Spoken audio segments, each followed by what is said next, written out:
Bapak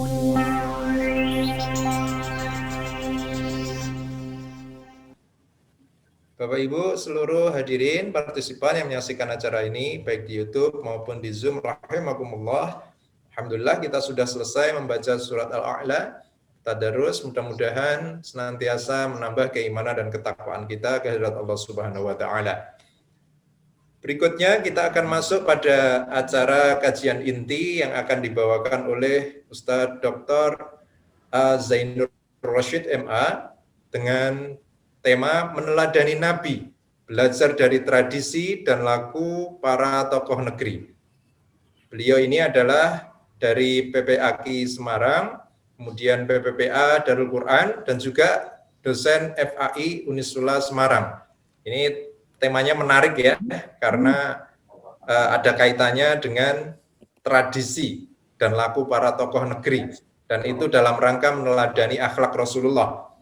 Rasulullah posisinya di Arab, tradisinya seperti apa, sementara saat ini yang kita kaji adalah meneladani beliau, tapi menggunakan tradisi-tradisi ala tokoh negeri. Nah, seperti apa? Bagaimana kita akan langsung saja berikan waktu kepada beliau Ustadz Zainur Rosyid untuk menyampaikannya. Semoga Ustadz.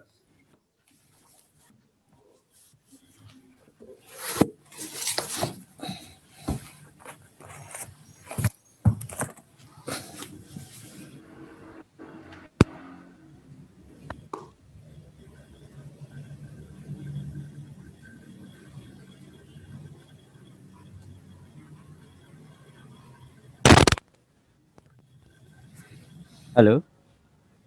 J. Sudah terdengar ya? Ya. Oh, ya. Sebelum kita mulai, saya menyapa yang di sini ada Pak Dedi, Wida, Ibu Ketua STPI, dan Kak Adi, atau lebih saya sering memanggil Pak D. Ada juga di sini Bu Subaidah ya, dan yang lainnya. Tentu ada sesepuh Bu Somyatun dan yang lainnya. Terima kasih. Assalamualaikum warahmatullahi wabarakatuh. Waalaikumsalam warahmatullahi wabarakatuh. Warahmatullahi wabarakatuh. Ya, alhamdulillah wa syukrulillah, saya sangat bersyukur. Tentu kebersyukuran ini semata karena Allah memberikan kesempatan, diberi sehat, ya, diberi kesempatan juga untuk selalu bertemu sapa. Di dalam kesempatan ini, karena berhadapan dengan pribadi-pribadi mulia, pribadi yang hebat, yang di dalam jejak rekam kehidupannya sudah teruji di dalam memperjuangkan kehidupan, kemaslahatan umat begitu, terutama karena saya juga merasa bagian yang pernah dan mungkin sekarang juga masih merasa as a part of STPI begitu, jiwa-jiwa yang memang pejuang gitu. Jadi karena perjuangan itu, maka tema yang kemudian kita berikan pada kesempatan ini lebih kepada kita belajar bersama. Tentu berdasarkan dari pengalaman ya, karena saya secara pribadi kebetulan hidup dan dibesarkan di dunia pesantren, maka kita belajar kehidupan itu langsung dari para kiai-kiai, dari para ulama yang masyhur saat itu setidaknya. Dan saya membayangkan betapa kemudian era 90-an saja itu melihat perilaku ulama-ulama yang ikhlas, yang memang dakwahnya kuat, itu udah luar biasa. Apalagi kalau kemudian menyaksikan langsung hidup bersama Rasulullah, itu kayaknya luar biasa. Itu kalau kemudian kita beriman. Kalau kemudian tidak beriman, ya Abu Jahal, Abu Lahab itu tetap tidak meyakini bahwa memang Rasulullah itu adalah pribadi yang mulia. Maka di bulan yang memang kita mengenal sekarang ini, Maulid Rasulullah Sallallahu Alaihi Wasallam, dan ini menjadi kontekstual saya kira di dalam era kebangsaan ini kita merasa rindu rindu pribadi yang mampu memberikan teladan bagi kita secara langsung. Seperti apa misalnya, betapa kemudian kita rindu seorang yang senantiasa hidup dari waktu tidur sampai tidur lagi, itu berpikirnya adalah umat. Ya, sampai tiada waktu kemudian luapan waktu atau keseharian perilakunya itu tidak untuk memikirkan kediriannya, tetapi memikirkan bagaimana kemaslahatan masyarakat itu, kebaikan umat itu menjadi lebih baik. Nah, ini yang sekarang ini kita baik di Yogyakarta barangkali atau kemudian dalam konteks global, hampir setiap kita memiliki tantangan berpikir bagaimana kemudian individu itu menjadi lebih utama daripada kemudian kemaslahatan. Nah, disinilah kemudian agama didorong betul untuk kemudian khairun nas anfa'uhum linnas. Dan saya meyakini dan melihat betapa kemudian para pejuang yang ada di SPA, pejuang yang kemudian di STPI, kemudian para guru-guru semua itu berjuang memikirkan hal yang manfaat tadi. Nah, kita belajar bersama reminding bagaimana kemudian Rasulullah Shallallahu Alaihi Wasallam kemudian memberikan teladanan bagi kita. Ini Mas Syafi boleh share dikit gitu ya, nanti combining ya, biar nggak terlalu jenuh ya, atau ada variasi lah menyaksikan wajahnya itu ya. Oke. Mbak Nia. Saya sharing langsung bisa ya di hostnya ya. Oh iya, sudah bisa. Oke. Ya. Saya biasanya kalau ngaji nggak pernah saya siapkan, tapi ngaji ya ngaji aja itu ya. Tapi ini karena saya tahu feelingnya bertemu dengan orang-orang yang luar biasa sehingga sedikit banyak ya saya coba inilah gitu, oret-oret apa gitu ya. Baik. Iya.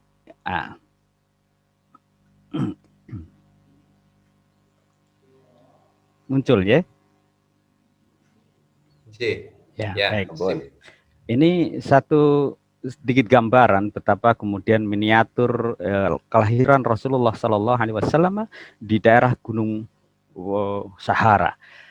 Ya, walaupun hanya sebentar saya merasakan gurun Sahara saat itu di Libya 80% adalah gurun pasir. Tetapi feeling itu memberikan kepada kita jiwa-jiwa yang dibesarkan di letak geografis yang sangat keras, biasanya jiwanya mentalnya tangguh. Rasulullah sejak awal kenapa kemudian tidak juga kita membayangkan lahir di Indonesia, karena gurun Sahara Mekah saat itu memang Baitullah sudah hadir di situ dan diberikanlah satu keistimewaan, kemudian jiwa mentalnya luar biasa. Bahkan kalau kita mengenal Rasulullah, kemudian masa kecilnya disusuin oleh Halimatus Sa'diyah di daerah perbukitan yang membuat 4 tahun itu fisik Rasulullah itu juga tangguh. Nah, bagaimana dengan kita selama ini? Indonesia di dalam geografis dunia itu tentu memiliki satu letak yang memanjakan secara tidak langsung, Zamrud Khatulistiwa. Nah, di situ kalau kemudian kita tidak hati-hati, kita dan generasi ini tidak menjadi pribadi yang tangguh. Rasulullah itu kemudian didesain atau kemudian memang hadir di situ ya dengan segala hiruk pikuk jahiliyah. Kalau di kitab-kitab sirah nabawiyah memberikan satu bentuk satu bentuk tempaan yang luar biasa. Kita bayangkan pada diri kita sendiri sekarang ini ya, apakah setiap hari kita itu sudah diberikan oleh Allah situasi yang berat, atau kemudian kita pilihannya memberatkan diri karena kemudian ingin kemuliaan. Ada satu kaidah ya, kalau kemudian kita catat misalnya al-hasil biqadril masyaqqah, itu sudah menjadi pakemnya para ulama. Jadi hasil yang kita peroleh itu selalu sesuai dengan kadar kepayahan yang dilakukan orang. Jadi tidak ada kemuliaan itu taken for granted lalu Allah hadirkan, tiba-tiba lalu kaya, tiba-tiba lalu pinter gitu. Bahkan Gusmus atau kemudian Kiai Sahal selalu kemudian mengatakan kepada kami santri itu tidak ada ilmu itu laduni. Jadi kalau sampai kemudian Gus Bahak pun ditanya, Gus jenengan kok pinter-pinter ini mesti sudah langsung pinter gitu, atau kemudian Allah ngeblokin kecerdasan tafsir, kecerdasan tentang fikih langsung di kepala kayak diinstal langsung itu. Enggak gitu. Kalau kemudian sedikit misalnya saya atau jenengan semua kita ini sebagai dosen saja, maaf ya misalnya, berapa jam satu hari membaca buku, itu aja ukuran yang standar. Dulu digerakkan mahasiswa itu, ada salah satu teman itu mewajibkan diri satu hari minimal 10 jam membaca. Nah kita saat sebagai dosen 5 jam membaca aja udah bagus kayaknya. Membaca, bukan mereview WhatsApp. Kalau mereview WhatsApp, insya Allah lah kita kuat berjam-jam itu. Ya, apalagi Kak Adi kalau sambil melihat video-video kita semua ini ya pasti lebih enjoy. Tapi membaca serius, misalnya contoh nanti salah satunya misalnya gitu ya, kitab ini gitu. Misalnya kita review, seperti Gus Baha ataupun ulama-ulama yang lain yang saya tahu, mereka mereview itu lama, satu hari bisa meluangkan waktu 5 jam, ya, terus membaca serius. Kayaknya mahasiswa kita ini jarang ke perpustakaan yang sudah desain Kak Adi dengan sangat bagus itu, ya mungkin mampir sebentar ke novel dan yang lainnya. Tetapi itu yang kemudian kita baca, misalnya salah satu tokoh yang saya tetap kagumi beliau, misalnya Pak Amin Abdullah itu dari awal datang setelah selesai dari Gontor, ya saat itu hadir itu di perpustakaan yang dipegang buku-buku yang tebel-tebel bahasa Inggris itu bahasa Arab, dan yang selama ini pengakuan di situ tidak ada yang cukup mau memegang, itu baru S1 awal. Jadi wajar kalau sekarang ini beliau sampai usia mendekati pensiun guru besar itu tulisannya masih sangat produktif, karena ada ketekunan di situ, ada kemauan. Buku yang saya tulis ini di sini ini lalu dinamika sosial pesantren di wilayah Hirsun. Hirsun ini tradisi Rasulullah itu adalah kemauan keras untuk tahu. Nah, Rasul itu kalau saat itu di dalam persoalan keumatan, ada yang kemudian para sahabat bertanya, ya Rasulullah, bagaimana min halatis sholat, atau bagaimana hukumnya ini dan itu. Rasulullah itu menunggu, ya menunggu sampai kemudian kita di dalam materi dakwah itu kan ada dakwah yang sembunyi dan dakwah yang secara terang-terangan. Rasulullah itu menanti ketika para sahabat sudah geram sekali dengan perilaku para orang-orang Arab jahiliyah saat itu. Bagaimana ya Rasul? Lalu Rasulullah itu kemudian bertahanus, menanti bagaimana kemudian Allah sedang berbincang, menunggu wahyu. Sampai kemudian Allah katakan, tebarkan Islam secara terang-terangan. Baru kemudian di situ lalu muncul dakwah dengan terang-terangan di Mekah saat itu. Bahkan kemudian di dalam prosesnya memunculkan juga untuk berhijrah. Kita bagaimana? Ya mestinya lalu kita berdialog dengan Allah melalui Quran itu. Dan saya bersyukur selama ini hampir 12 tahun Allah perjalankan bersama orang-orang yang senang dengan Al-Quran di Darul Quran, kemudian para hufad, dan kita saksikan para santri yang begitu juga luar biasa, ya. Kemudian mereka dari mulai jam 3 malam, kemudian sudah bangun terdesain begitu sampai kemudian subuh setoran hafalan, pagi olahraga, kemudian sekolah sampai siang istirahat sebentar, sampai kemudian sorenya juga begitu setoran hafalan lagi, sore istirahat sebentar, habis maghrib kemudian mereka tadarus tahsin Al-Quran, terus kemudian habis isya ada diskusi belajar bersama sampai kemudian dia tidur, mereka jam 9 baru istirahat. Kita bagaimana di dalam kerangka juga mendidik anak-anak kita di rumah. Nah, nanti ada sedikit barangkali nanti ada ruang waktu. Secara rekomendasi saya setidaknya kalau kita tidak mampu atau belum menyuguhkan anak kita di pesantren, nuansa pesantren itu kemudian kita adopsi ke rumah. Apa itu diantaranya? Handphone tidak mendominasi. Lalu yang kedua, televisi lebih terkontrol. Kalau pesantrennya ekstrim, malah nggak ada TV. Ya ada sih TV, tapi di rumahnya kiainya, tidak di pesantren. Dan saya masih ingat 94, ya di pesantren yang kemudian saya nyantren 3 tahun di situ, Kiai Syahal Mahfud itu banyak kemudian saat itu ditentang para kiai lain. Puluhan pesantren di satu desa, penelitian terakhir saya menunjukkan ada sekitar 50 di satu desa itu kiai kok membolehkan santrinya lihat televisi gitu. Malam Jumat kan nyuwun sewu ya Bu Umi ataupun Hamim, kami itu dulu pesantren 94 itu udah punya kesempatan nonton TV hanya malam Jumat. Dan kesukaan santri saat itu adalah TPI.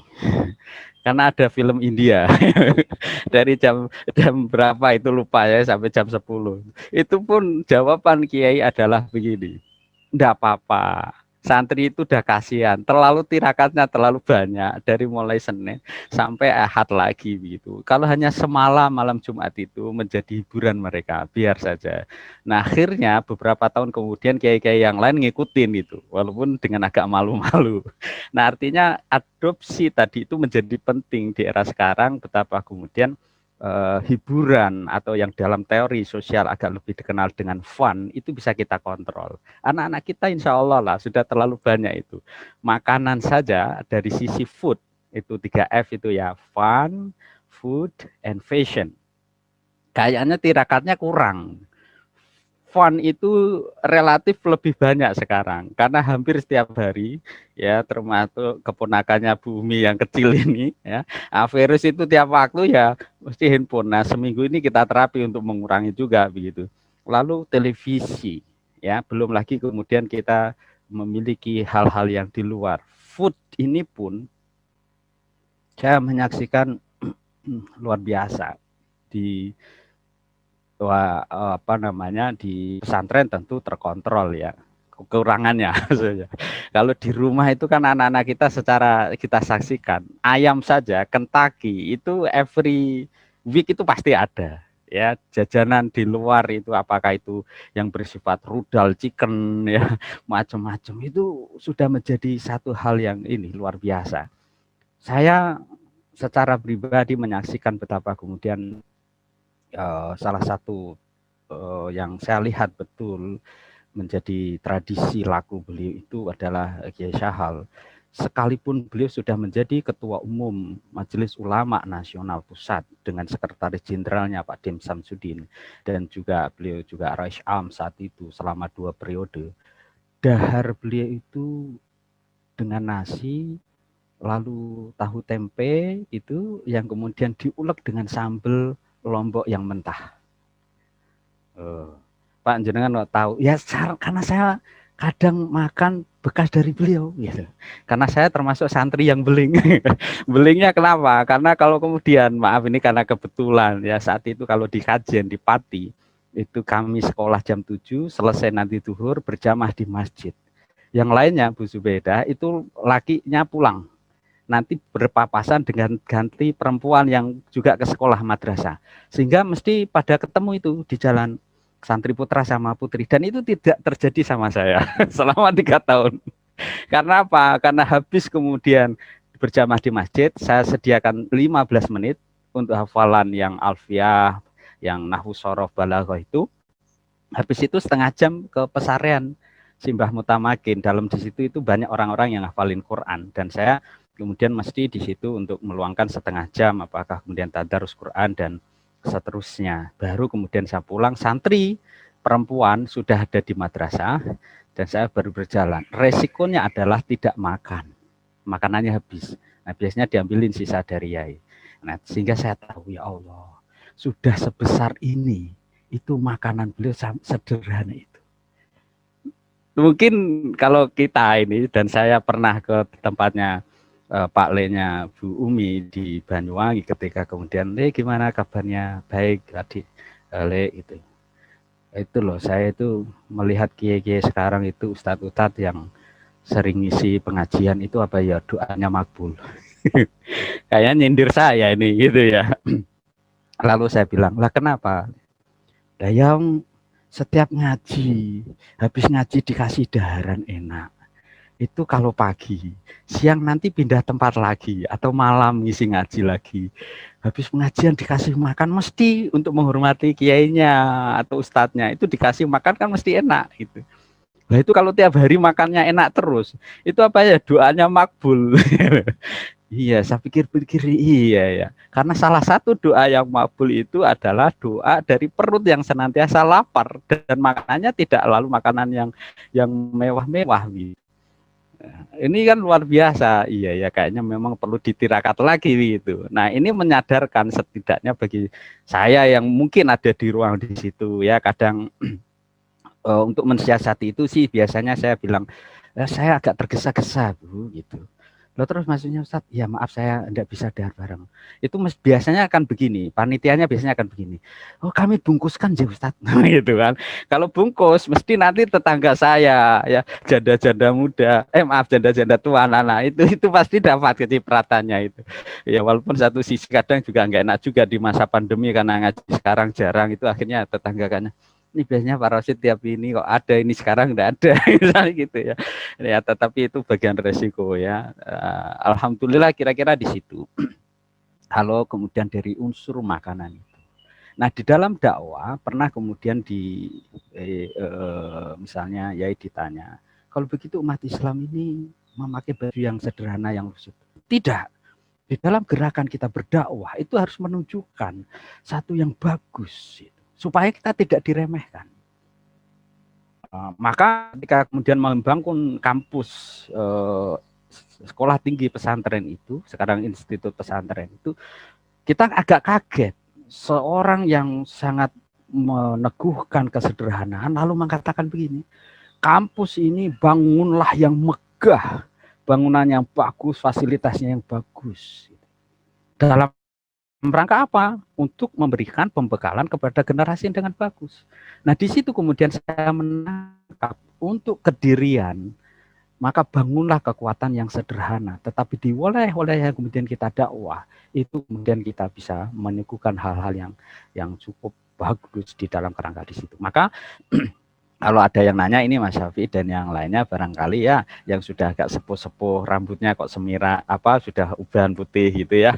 Dalam hukum Islam itu boleh disemir. Kapan? Ketika untuk tampilan di wilayah publik supaya tidak diremehkan oleh luar Islam itu boleh di dalam kerangka itu. Tapi kalau kemudian semir putih lalu dikasih hitam, gaya-gayanan, apalagi tambah pirang-pirang dikit gitu, nah itu tidak boleh. Tidak boleh. Baik, ini kemudian sedikit ya mereview tentang itu, biar agak ada variasi. Nanti kalau kurang 10 menit mohon diingatkan Mas. Filenya sebenarnya ada ini ya. Baik. Nah, yang kedua kita menyaksikan ini sedikit dulu waktu di sana.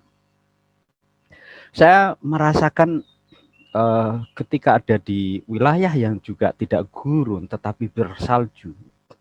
Itu kepayanya luar biasa. Tetapi disitulah kemudian nalar kreatif dan lain sebagainya itu memunculkan untuk menjadi pribadi yang tangguh. Ini kita tidak bisa makan sembarangan, kita kemudian juga tidak bisa sholat sembarangan. Kondisi dingin yang seperti ini membuat kemudian kita berpikir yang keras. Itu yang kemudian kenapa Jepang itu menjadi luar biasa. Kawasan-kawasan yang 4 season, 4 musim, biasanya pribadinya tangguh-tangguh. Ya, di Jepang, Eropa, ya, di beberapa kawasan USA, ya, di Australia ini pun kemudian di beberapa kawasan saja, termasuk di Mombuler, di Melbourne saat itu. Nah, sehingga masyarakatnya berpikir secara kreatif, mereka kerja keras supaya tetap survive. Indonesia itu hanya 2 musim, kemarau dan panas. Ibarat kata itu tidak terlalu pintar aja masih bisa hidup. Nah, ini menjadi tantangan bagi kita untuk membangun, berarti apa? Tirakat kita sendiri memunculkan. Bagaimana lalu belajar dari Rasulullah dengan musim yang demikian itu dan juga kita belajar. Ini yang kemudian tirakat bisa kita lakukan. Saya kira pertama ya pesan Rasulullah itu selalu afsus salam. Artinya kita selalu menebarkan kasih sayang sebagai sebuah perilaku kita. Wa'at'imut ta'am, selalu berbagi. Ada ungkapan-ungkapan yang menarik yang kemudian kita bisa melakukan di situ. The art of giving itu menjadi sebuah yang seni. Saya mengenal misalnya beberapa sahabat-sahabat dari Ustadz Yusuf Mansur yang kemudian kita melihat luar biasa, misalnya yang wakaf di Cikarang itu 3 hektar langsung. Ya, Parta itu beliau dari Banyuwangi aslinya, lalu berkiprah di Jakarta sampai kemudian beliau mewakafkan 3 hektar itu saya menyaksikan karena Noval saat itu ada kegiatan di hotel itu begitu mudah memberikan itu pribadi yang sangat dermawan itu memunculkan hal yang memang luar biasa. Ya, ya di Semarang ada beberapa sahabat-sahabat pembisnis juga yang kemudian sangat apa ya, misalnya salah satunya yang punya optik itu 1 tahun mesti 1.000 kacamata dibagikan. Nah tentu teman-teman yang di Jogja mengenal misalnya seperti Mas Jody juga yang kemudian Darul Quran itu setiap bulan itu 100 juta itu sebelum pandemi zakat. Berarti apa? 4 miliar setiap bulan. Keren kan? Tetapi ini kita melihat bukan besarannya, tetapi kita belajar bagaimana menurut kemampuan kita untuk setiap hari juga membangun kedermawanan itu. Karena Rasulullah juga membangun itu. Cicilan nyaman bagi kita seperti Kak Adi ya, Bu Umi ya, atau kemudian Bu Som dan lainnya, apalagi Bu Sepeda dan lainnya, semuanya yang ada di sini, kita nyicil ayam apa? Insya Allah lah kayak seperti kita ini setiap hari bersedekah ilmu, ya, berbagi ilmu, dan rata-rata biasanya putra-putra kita juga nanti akan merasakan itu karena orang tuanya lalu juga bagian dari pribadi yang dermawan. Wasulul arham. Nah, termasuk sekarang ini kita niatkan di dalam kerangka Salul Arham, termasuk Rasulullah, betapa kemudian Islam menyebar luar biasa, dan saya menyaksikan misalnya Kiai Sahal itu pada santri-santri itu pun kalau ada nikah, beliau di puncak gunung pun sampai kemudian diperjuangkan ke sana. Setiap Syawal beliau keliling ke tetangga, bukan malah tetangga yang kemudian datang, padahal beliau ulama besar. Mbah Maimun Zubair yang saya tahu juga di Sarang itu rajin sekali bersilaturahmi kepada tetangga. Beliau pernah menjadi ketua TPI ya, tempat pelelangan ikan, kemudian di pasar dan sebagainya ya, kepada para masyarakat ketika mengundang begitu ringan. Bahkan saya saksikan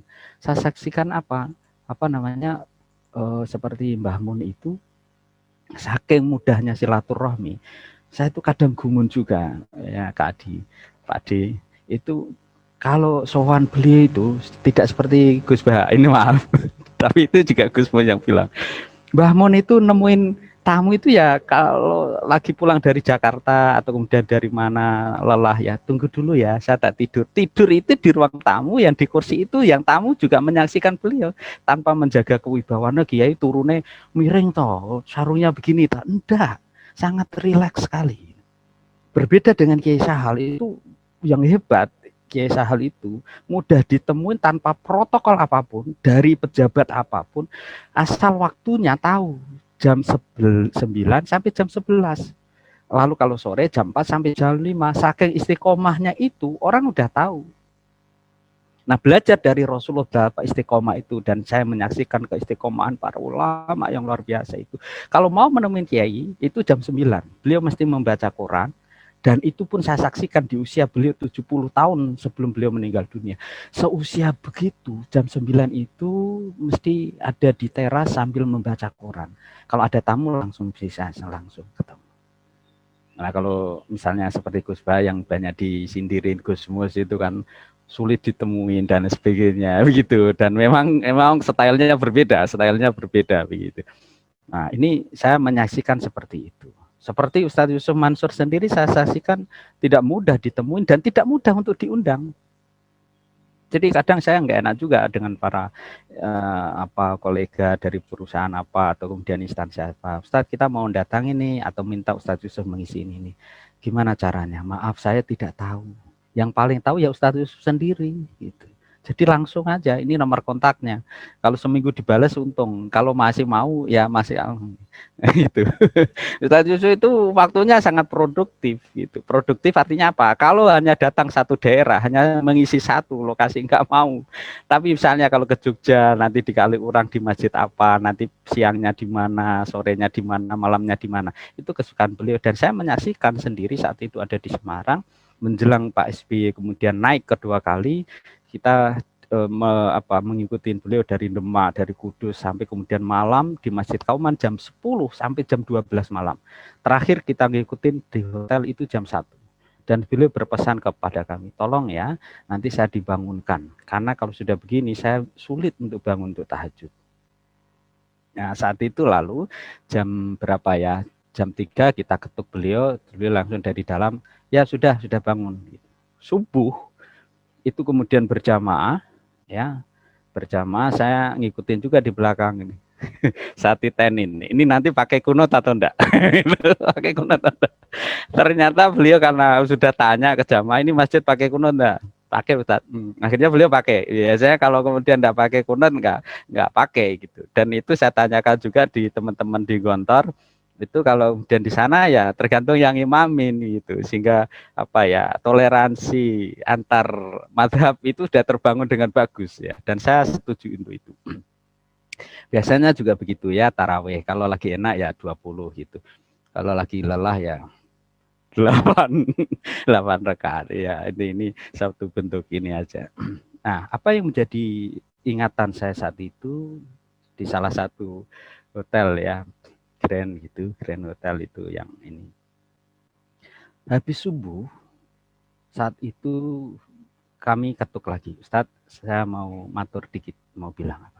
Yang menjadi menarik adalah beliau mengatakan, nanti ya, maksudnya Ustadz, nanti kita habis ini perjalanan Semarang ke Jogja. Saat itu seingat saya ke salah satu butik ya di dekat UGM, lalu mengisi khutbah di UGM dan lalu mengisi di hotel yang baratnya UIN saat itu. Ingat saya itu di 3 tempat. Nah, ketika kemudian beliau mengatakan begini, nanti karena habis subuh adalah waktu saya nulis. Itu luar biasa. 2009 saat itu, seingat saya sudah mengajar di kampus saja. Kami yang dosen saja tidak memiliki tradisi laku menulis yang demikian. Padahal beliau hampir tiap hari itu memiliki tradisi oral, berbicara. Tapi beliau itu gadgetnya itu memang 10 jari dari sejak awal. Nah, 2002 saat itu beliau sudah menulis Mencari Tuhan yang Hilang. Itu diwakafkan, itu nilai royaltinya itu puluhan miliar. Maka wajar ketika kemudian buku-buku yang luar biasa itu diwakafkan, lalu dapat iklan ya dari Bank Muamalah kalau tidak salah senilai 1, sekian atau 9 miliar saat itu. Itu juga kemudian diwakafkan. Dalam rangka apa? Di dalam rangka justru itu berbalik kepada kelembagaan yang kemudian sedang dinaungi. Nah, ini menjadi satu hal yang luar biasa saya kira di dalam konteks kita di Indonesia juga. Ketika memang Indonesia seperti ini, mestinya kita harus hempaskan dari hutang. Kita punya hutang hampir 6.000 triliun. Ini kalau tidak kemudian memiliki inovasi dan segera, maka kita akan menjadi penghutang selamanya, satu sisi. Yang kedua, kita tidak sempat untuk berbagi dengan negeri yang lain. Dan itu luar biasa. Ketika kemudian Pak Komarudin yang sekarang jadi dirjen itu, para peneliti kami di dosen itu lalu di Jakarta, beliau mengatakan begini, kita ini sebenarnya negeri kaya, tapi miskin. Buktinya mana? Kita ini ke Mesir, kita ini ke Maroko, kita bahkan ke Jerman, ke Australia dan lain sebagainya, menerima beasiswa. Dan mereka bahkan maaf itu Sudan, negara kere dalam bahasa beliau itu ya, miskin, itu aja memberi beasiswa. Tapi Indonesia mana yang kemudian memberi beasiswa orang para mahasiswa dari luar negeri? Nah, ini kan berarti daya berinya agak kurang gitu kalau tidak rendah itu. Ini menjadi refleksi bagi kita betapa kemudian dari ruang yang individual sampai kemudian ruang kenegaraan kita mestinya harus menjadi negeri yang kemudian juga dermawan tadi itu dalam kerangka membangun peradaban yang lebih tinggi lagi karena Rasulullah juga mengajarkan begitu. Nah, ini saya tidak tahu, biasanya materi saya 2 jam tapi karena ini 30 menit mungkin akan saya percepat dikit ya. Ya. Nah, sedikit barangkali tradisi yang kemudian kita bisa lihat dari Rasulullah SAW itu selalu memberikan kepada kita. Islam itu berangkat karena kemudian wahyu datang. Nah, jarang dari mungkin ya kekinian itu yang memiliki tradisi menulis di malam hari. Ya, Qiyamul Lail yang sangat kuat. Saya menjadi saksi setidaknya baik di Kerapia di Jogja atau kemudian yang saya saksikan orang-orang yang kita lihat di dalam konteks yang ini tidak pernah kemudian kita saksikan para kiai itu lalu maaf ini malah tampilannya ya ini menghilangkan. Ini salah satu jawaban dari Rasulullah. Afala uhibbu an akuna abdan syakuran. Apakah aku tidak ingin ya Aisyah menjadi hamba yang bersyukur? Kesyukuran kita sebagai kalangan akademisi atau kemudian berdakwah, ya, ruang itu dimulai dari kapan? Menurut saya itu pribadinya mulai dari tengah malam. Dan saya menyaksikan di barat dalam hal ini ketika barengin keluarga di Australia itu, saya pernah mencoba setir mobil latihan di Australia itu tengah malam. Saya kira selamat. Ternyata apa? Polisi neburin di belakang karena mereka itu mencari yang mabuk-mabuk malam gitu. Tapi alhamdulillah selamat. Bibarokati tahajud saat itu sebelum latihan setir. Ya sebenarnya dari Indonesia sudah bisa. Lalu kemudian keliling tengah malam itu, untungnya adalah saya dikejar pas persis berhenti di depan kontrakan kami. Lalu where is your house? That's my address, that's my house. Lalu kamu apa? Enggak, tadi saya hanya trial mobil saja gitu. Sehingga mereka percaya, where are you from? Indonesia. Oh Indonesia, enggak mungkin Indonesia suka mabuk-mabuk begitu. Alhamdulillah. Jadi kita mendapatkan ruang-ruang yang secara tidak langsung juga terselamatkan di situ dengan keberkahan di tengah malam itu. Ya, termasuk di akhir-akhir ini adalah tentu adalah betapa kemudian ini. Kalau kita punya hajah baik apapun, mayad'uni fastajibulahu. Siapa yang kemudian ingin minta kepadaku. Ya. Dan saya biasanya artikel-artikel penelitian itu yang lolos-lolos itu biasanya termulai dari malam itu. Ya. Bahkan Pak Imam Suprayogo ya UIN Malang itu beliau mengatakan one day one article itu selalu dari malam, dapat muri kan gitu. Satu hari satu artikel dan itu malam. Yang saya tahu Prof Yudian, Prof Sahiron, ya teman-teman yang kemudian dosen-dosen di UIN, bahkan Prof kalau di sini ada Prof Mukorobin, Rektor UIN, ya kemudian kita mengenal ada termasuk Pak Quraish Shihab, itu yang kita mengenal bersama. Beliau pasti habis subuh sampai kemudian terang itu menulisnya, termasuk buku tafsir-tafsirnya itu dari tengah malam kemudian dilanjutkan. Santri-santri yang kemudian sedikit saya singgungkan di sini, kadang kita mengajar di pajak, di bea cukai. Ustaz saya ingin hafalan. Nah terus saya punya waktu 1 jam sebelum subuh karena nanti setelah subuh anak saya dan keluarga. Saya lihat mereka tumbuh dengan bagus. Ya, di sela-sela mereka kerja dari jam 7 atau dari jam 8 sampai jam 5 mereka masih mau menghafalkan Quran, dapat 5-10 juz. Itu kan keren gitu. Dan mereka dapatkan itu kalau kemudian saya sebelum subuh itu hafalannya enak. Dan salah satu yang saya singgung juga di buku ini adalah saya menyaksikan Mbah Abdullah Salam sebagai pemegang qiraah sab'ah itu dulu 94 saya ngikutin sampai 3 tahun itu jam 12 malam ya itu sampai jam 3 itu mesti duduk tanpa bergerak wiridan 2 jam baru habis itu subuh di rumah untuk kemudian di pondok ngimamin.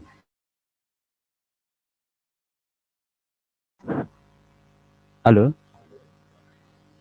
suaranya jelas ya? Jelas. Ya baik. Sehingga apa yang kemudian disinggungkan oleh Rasulullah Shallallahu Alaihi Wasallam ini yang terakhir ya sebelum kita barangkali ada dialog. Da'bus sholihin dari Rasulullah itu Islam berkembang karena kemudian malam. Kemarin saya sampai jam 1 saya sempatkan nonton Al-Fatih Konstantinopel dan kita mengenal hampir 2 bulan ya di 5 sekian hari itu di dalam situasi perang pun tak meninggalkan sholat tahajud. Bahkan di narasi film itu dan tentu berdasarkan fakta yang kemudian kita baca juga, betapa kemudian di hari ke-40 itu kan hampir putus asa. Karena kemudian benteng Konstantin itu tidak bisa dijebol. Sampai kemudian syekhnya hadir dan lalu memberikan satu motivasi kenapa kemudian perjuangan yang lama itu tidak dilanjutkan dengan sangat gigih. Lalu 2 hari selama mengalami frustasi itu, di hari-hari kemenangannya lalu muncul. Artinya apa? Di kondisi perang ada sholat khauf yang diberikan oleh syariah. Juga di gambaran Al-Fatih itu tak meninggalkan sholatnya sampai kemudian kemenangan yang memang sudah diberikan singgungan oleh Rasulullah itu terjadi. Bagaimana dengan peradaban kita ke depan? Mas saya harus kita persiapkan. Mungkin tidak generasi kita, tapi mungkin 2 generasi ke depan yang harus kita siapkan. Dari kemudian kebiasaan da'bus sholihin qablakum wa muqarribatul lakum ila rabbikum. Kalau kita punya mimpi-mimpi besar, salah satu jalannya adalah dari malam kemudian berkembang sampai kemudian menjadi pribadi-pribadi yang kita contohkan dari Rasulullah. Termasuk apa? Saya menyaksikan para ulama-ulama yang sehat itu mereka memiliki ini ternyata. Minhatu anil ism wa mutraddatun lida anil jism. Pribadi yang tahajudnya cukup, biasanya ke jamaah saya bilang begini, kalau mau yang cukup itu minimal 6 rakaat. Kalau hanya 2 rakaat belum berkeringat. Wa mutraddatun lida dari hadis ya Salman Al-Farisi ini, dia memiliki satu bawaan tahajud itu memberikan daya imun yang lebih kuat. Mutaridatul lida anil jism itu menjadi proteksi dari virus-virus luar.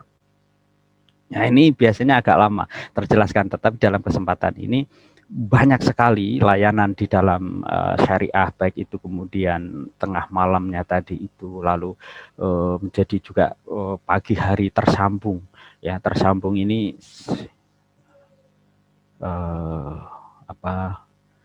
ya tersambung di pagi hari.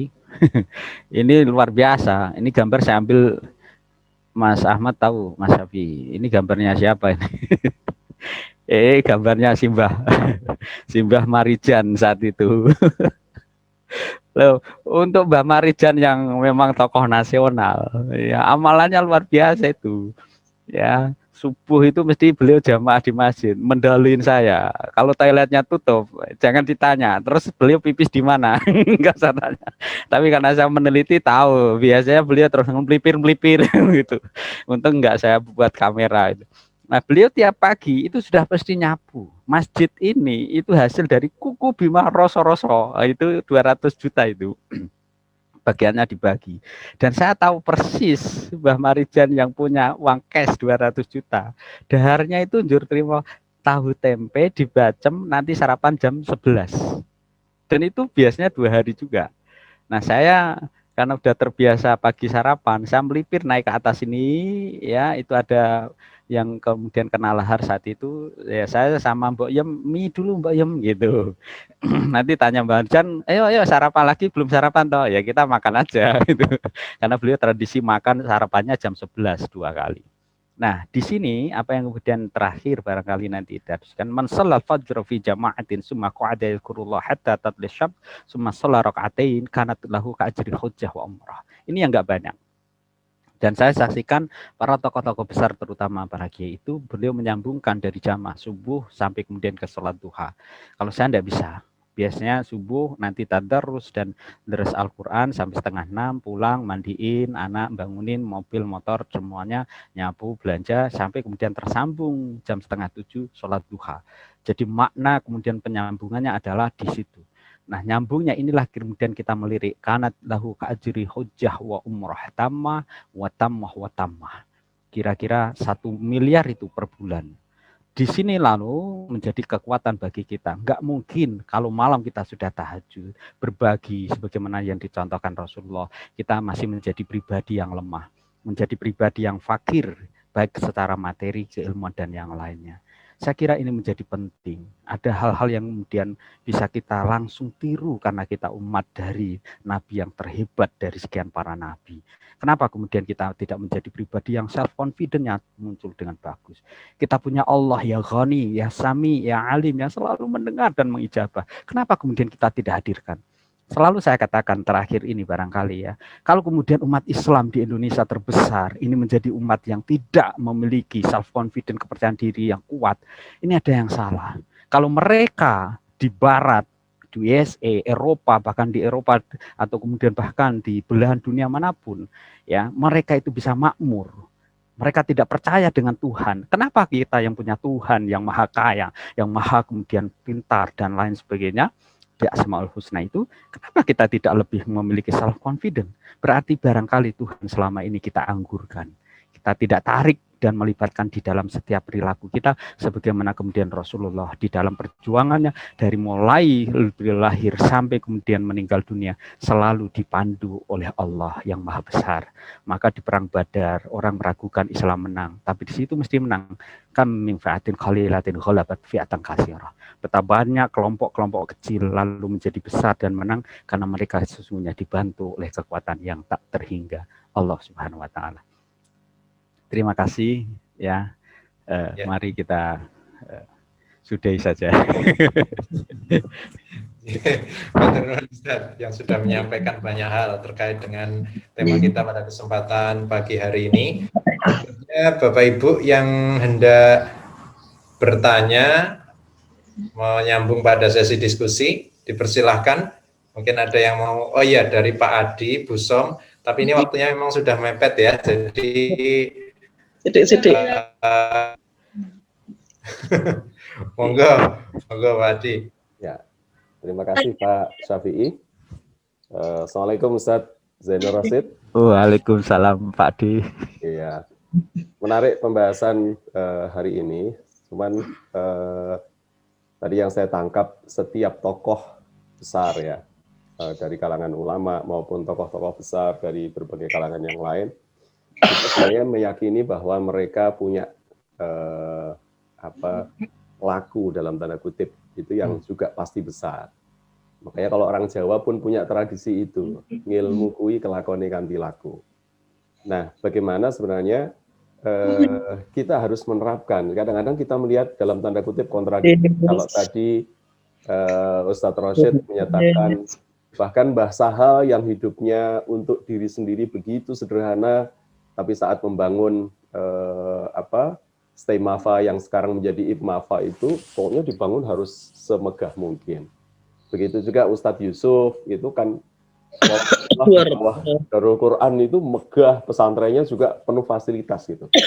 Nah, yang jadi pertanyaan, bagaimana kemudian kita menerapkan tradisi laku yang selama ini dijaga oleh kalangan ulama di dalam membangun izah keilmuan maupun hal-hal lain ya di dalam membesarkan lembaga gitu, itu tetap spiritnya tetap bisa ditangkap oleh anak-anak milenial sekarang yang hidupnya cenderung dimanjakan oleh fasilitas yang berkelimpahan gitu. Itu kadang-kadang menjadi sulit kita melogikakannya gitu. Seperti apa? Mungkin Ustadz Rosyid pernah menerima langsung jawaban dari Mbah Sahal atau dari Ustadz Yusuf, rahasia beliau seperti apa sih sebenarnya? Apa yang beliau inginkan? Kenapa kalau untuk para santri, untuk orang lain yang harusnya pun dididik menjadi pribadi yang kuat, justru harus diberi fasilitas yang seperti itu. Ini tidak mudah di logika saya. Monggo Ustadz Rosyid, itu aja mungkin. Ustadz Rosyid mungkin ditanggapi dulu, Oh iya, nanti kalau kepanjangan bisa enggak kebagian waktu. Iya. Oke, saya singkat saja. Nanti biar bisa lebih panjang. Ya, artinya begini. Ini yang tidak banyak, ya. Yang tidak banyak itu artinya adalah untuk diri itu sebenarnya menguatkannya sederhana. Tapi begitu keluar adalah yang lebih lentur gitu. Saya saksikan seperti ini, kalau kiai atau saya melihat misalnya anak-anak itu, kemudian kita kerasin, santri termasuk juga mahasiswa, ya memang agak berat, tapi kita harus kemudian memberikan contoh yang kuat gitu. Artinya kalau kemudian di situ kiai itu ingin menunjukkan keteladanan begini, saya kalau kemudian puasa ya saya harus kuat, tapi kalian tugas utamanya ada belajar yang kuat gitu. Nah, memang agak berbeda ya, pribadi seperti Kiai Sahal ini kan produk lama. Beliau tirakat, beliau anak yatim yang sejak kecil ditinggalkan oleh Mbah Mahfud, dan hari ini memang haulnya beliau semalam itu saya ikutin lewat Zoom, dan beliau itu begitu luar biasa karena dipandu oleh Mbah Abdullah Salam. Seperti ini juga, misalnya kan tidak banyak. Mbah Abdullah itu dapat sandal baru, tapi ada orang yang suka, lalu dikasihkan langsung. Itu kan nggak kita banget itu. Pak Syafi'i bilang, Pak Rosid ini jamnya bagus ya, langsung saya kasihkan, kan kayaknya nggak mungkin. Ada yang kemudian maaf ini mobilnya baru, oh bagus sekali ya, nggak mungkin misalnya gitu. Nah tapi pribadi-pribadi itu kan kayak nggak nempel, bermakna zuhud yang luar biasa itu. Nah itu Kiai Sahal.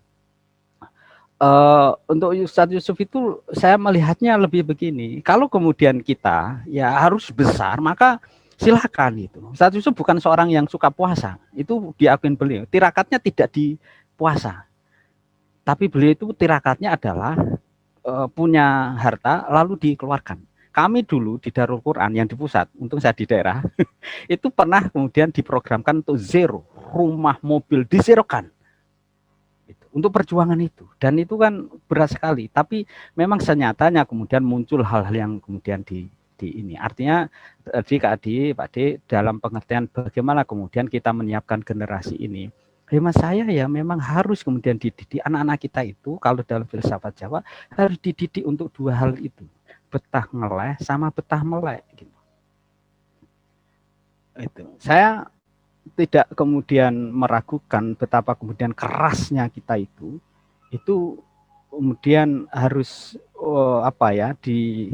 ditempahkan ya. Saya ya bersyukurlah walaupun saya maaf ibu saya itu kan pribadi yang sangat keras sekali gitu ya, tapi itu yang kemudian menempa betapa kemudian memang lalu muncul.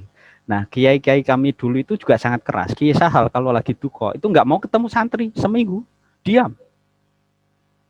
Tapi nggak marah. Nah, kalau seperti saya langsung aja dungkapin deng begitu.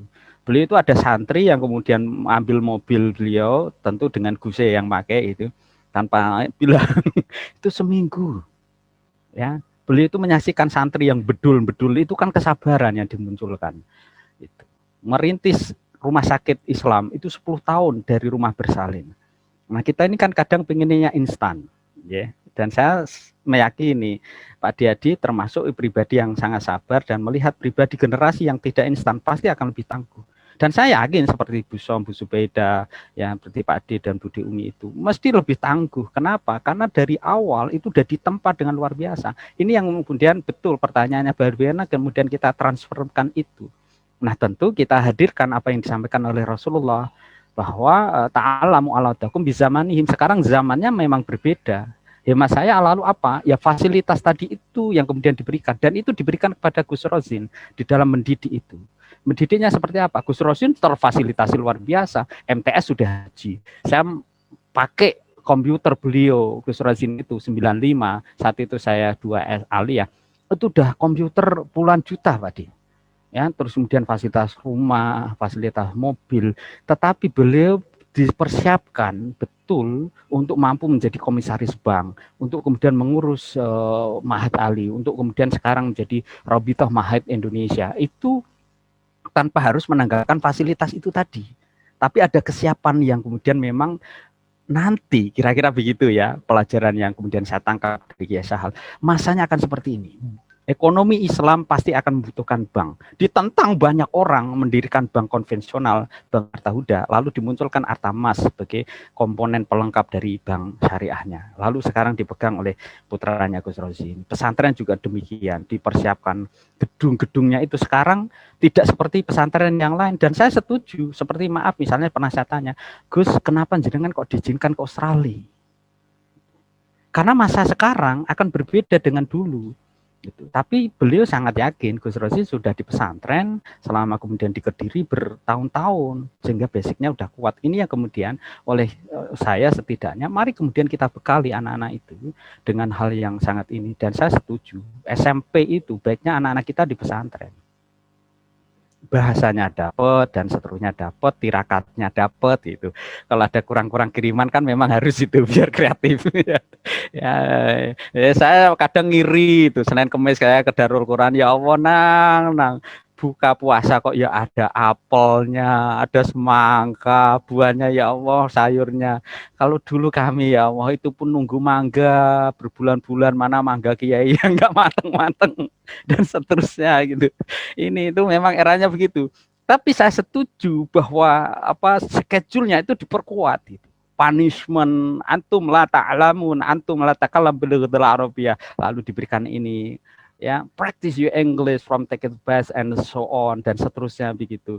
Itu yang kemudian diperkuat, tetapi fasilitas ini tidak bisa kemudian kita hindari begitu ya. Saya kira itu ya Pak De. Banyak mungkin ya hal-hal yang lain yang kemudian tentu tak seperti ini. Tadi ada diagram sebenarnya yang ingin saya jelaskan bahwa anak-anak kita ajarkan adanya keberkahan, dan keberkahan itu adalah hasil dari berbagai rentetan, termasuk keistiqomahan, termasuk adalah khirsun, intimatu ala nafsi.